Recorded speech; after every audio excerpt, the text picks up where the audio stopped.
Did you know that when you're ready to hire a virtual assistant and grow your team, there are several ways you can do it? Some of them will make your life easier, and some of them will make you wish you never started. It can be really stressful to hire a great virtual assistant if you've never done it before, and I want to help you so that it will be a very smooth process and you'll get the best hire there is out there for you. What's up? This is Meliss and welcome back to the channel. I'm here with the info you need to get the results you want, because today I'm about to share with you the hiring process that we use here at Meliss Marketing. I've been hiring virtual assistants and adding to my team for several years now. At the time of this recording, we have about 20 people on our team, which means I've searched for great candidates many times over the years, and today I want to share with you my process so you don't have to run into the several hiccups we've run into and learned from over the last several years. And when you stay until the end, I'm also going to give you a few script examples for writing a good hiring post that grabs attention. But first, if you're new here, I'm Meliss, and I'm an online marketing strategist and business growth expert to coaches and healers. My whole channel is about marketing, online business, mindset, and manifestation. Hit that subscribe button and join the family so you can grow a profitable online business. Now, let's get into it. So this video is part 2 of my other video about the things you need to know before hiring your virtual assistant. I'll link that down in the description below if you haven't watched it yet, and you can click on it here as well. But you can watch it after watching this video. Now, when it comes to hiring, there is a specific process that I use so I don't get overwhelmed. And I want to find those best candidates that are out there for the role that I want to fill. So I want you to think of this as a process. So I'll lay out all the steps first and then we'll go deeper into each one. We start off by post, then sift, send, sift again, interview, hire, and onboard. So let's break each one of these down. The first one is post. In this one, you want to give examples. You want to make it interesting. So you want to talk about the job description in its entirety, and you want to talk about the culture of your company, the experience that's needed to work for you in this role, and how you want them to connect with you. And that's really, really important. I always say no DMs. Don't send me a direct message. You might call it a PM, a personal message, or a private message. And I can guarantee you that you will still get DMs. Now that's if we use the Facebook method, which is one of the methods that I use the most. But you can do this in Facebook groups. You can use Upwork or Fiverr or even Craigslist. I've used ZipRecruiter, there's Indeed, and there's also something called the Mom Project. So you can go through all of those and you want to post your description. Just be very specific of what it is you're looking for and how you want them to reach out to you. Next, we sift through the responses. So when I get 100 responses, I usually pick about 10 to 12 to move forward with. So just think about that 10 to 12%. But this depends on how many responses you actually get, because if you only get 3 responses, you might as well send it to all 3 of them to just expand your options there. So what you're looking for in this phase is you're looking for their personality. You want to feel like they can connect to you and you connect to their message. You want to make sure that they stand out. You've got someone really special that you're bringing onto your team. Maybe they said something or they did something that was really special that you want to find out and you think is really unique. I've hired a lot of people who've actually put a video comment in the messages because it's so rare and I get to really see how the person interacts. Or you can pick out anyone that you felt really intrigued by and you just want to learn more from. Hey, before we continue, do me a favor and go ahead and tap that like button right now, because that lets me know that you really enjoy this content. And it makes a really huge difference, so I know to create more of these types of videos. Many thanks, I'm so grateful for you. Okay, let's hop back in. Next is send. You want to send them personal messages with an application or maybe an assessment so that you can take them on to the next steps. So what this means is you need to know that for each step of this process, the participation is going to decline just a little bit. So don't expect to hear back from all the people that you send this out to. Keep that in mind because you want to send it out to more people than you think you need to, because only a small percentage are going to actually respond. Either they may not want to do the work, they may not want to fill out the application, but you know what? That's okay, because what that tells you is that they aren't really willing to do good work. or they're not really wanting to take that next step with you anyway, so you wouldn't want them on your team. Now, they may have not received the message, especially if you're using the Facebook method.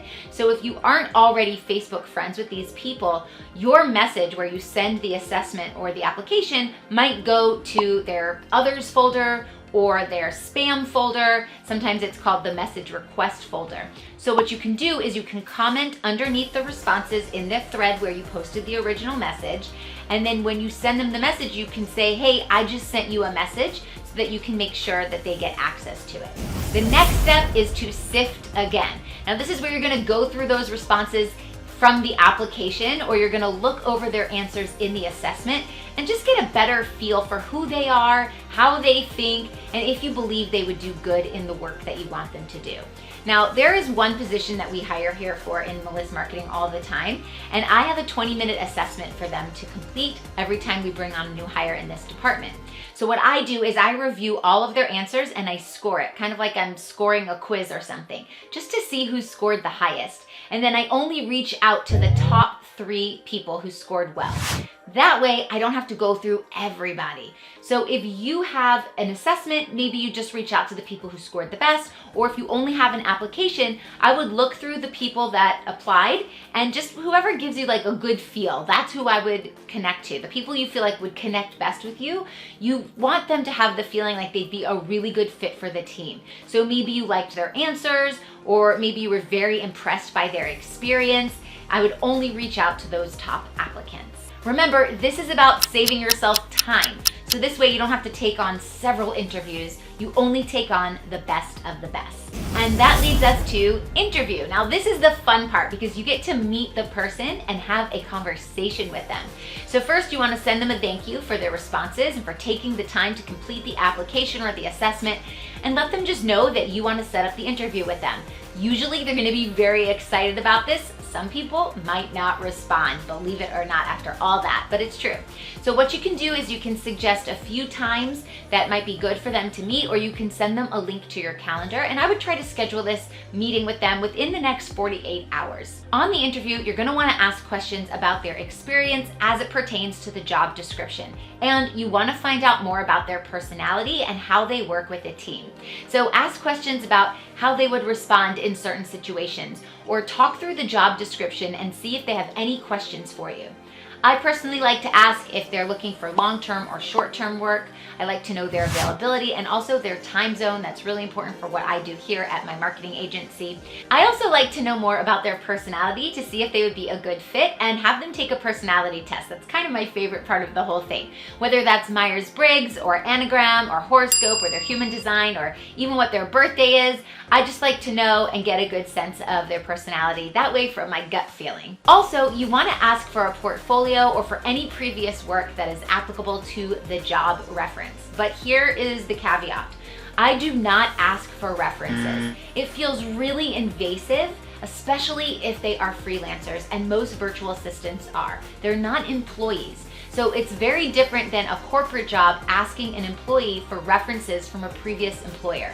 If your virtual assistants are freelancers, they might not want to disclose who their past people are that they work for, because they might actually still be working for them.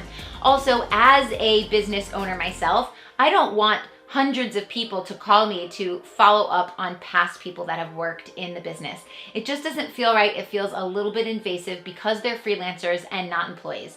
So I hire based on the merit of their work, which is why I want to see what they've done, and they should provide a portfolio. The truth is, I wouldn't want my clients to call my past clients either. It's not their job to do so, and it's not business etiquette for online business with freelancers. The big thing to know is not to hire them on the call.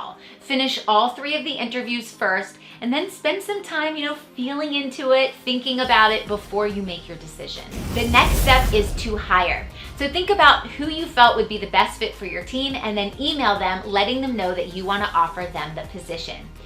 Do not email the other applicants just yet to let them know they didn't get the job, because you want to make sure that your top pick actually accepts the offer. That way, if they email back and they accept, then you can email the other applicants, you can thank them for their time, and you can let them know that you went with someone else, but that you'll keep them in mind in the future.